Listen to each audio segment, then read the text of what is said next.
La partie 2, elle, s'occupait plutôt du processus de transcription et de traduction. Donc, on précisait dans notre énoncé qu'un codon start était situé dans l'exon A au niveau du 244e, 245 et 246e nucléotide et qu'un codon stop se situait sur l'exon E sur les 3 derniers nucléotides. On précise qu'un acide aminé a un poids moléculaire de 0,135 kDa. Donc ça, c'est les données que l'on peut vous donner le jour du concours.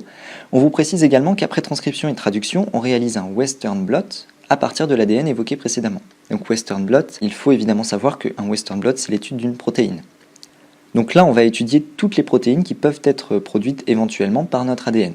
Donc la question, quels sont les fragments possiblement obtenus par Western blot? Pour calculer le poids des protéines obtenues, il faut déjà savoir les différents ARNM produits avec un épissage alternatif. Alors l'épissage alternatif est un procédé qui est très important à maîtriser, c'est-à-dire qu'à partir d'un même gène, nous pouvons obtenir différents ARNM. En effet, les exons qui contiennent le codon start et le codon stop sont essentiels à la synthèse de la protéine, mais les exons intermédiaires ne le sont pas. Ainsi, si on reprend le gène et l'ADN qui était présenté dans l'énoncé, l'exon A et l'exon E sont essentiels à la synthèse d'une protéine, mais l'exon B, l'exon C et l'exon D ne le sont pas. Donc l'épissage alternatif va dire que, ok, on va prendre l'exon A et l'exon E, ça c'est sûr. Par contre, l'exon B, eh bien, il peut être là, comme il peut ne pas être là. Donc ça, c'est très important à retenir et on peut faire ce processus pour l'exon C et l'exon D. Donc ça, c'est vraiment des choses qui sont très importantes à savoir puisque l'épissage alternatif, il correspond à la phrase qui est inscrite dans votre cours et qui dit que un même gène code pour des centaines de protéines, etc. Et ça, c'est très important à retenir.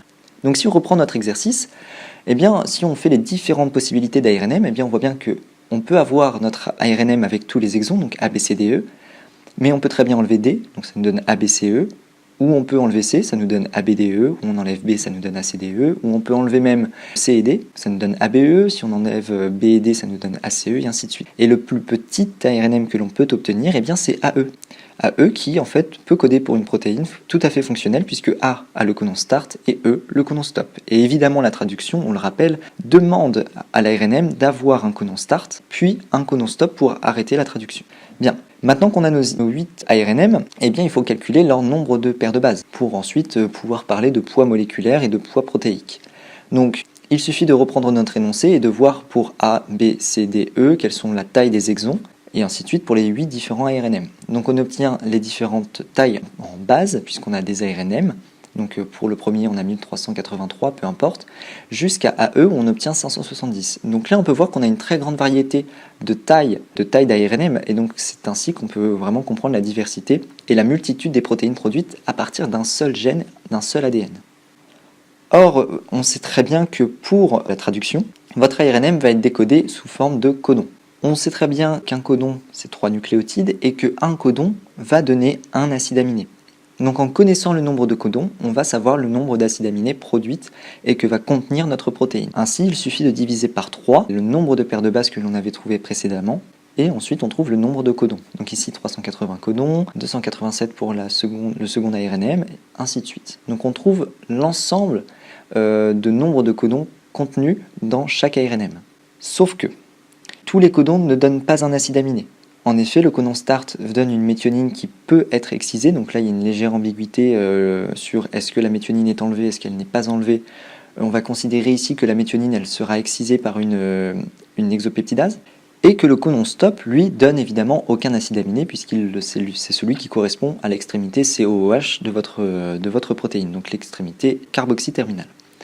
Donc elle ne donnera pas d'acide aminé. C'est pour ça que l'on va retrancher 2 acides aminés ou 2 codons à nos ARNM pour obtenir le poids exact de nos protéines obtenues.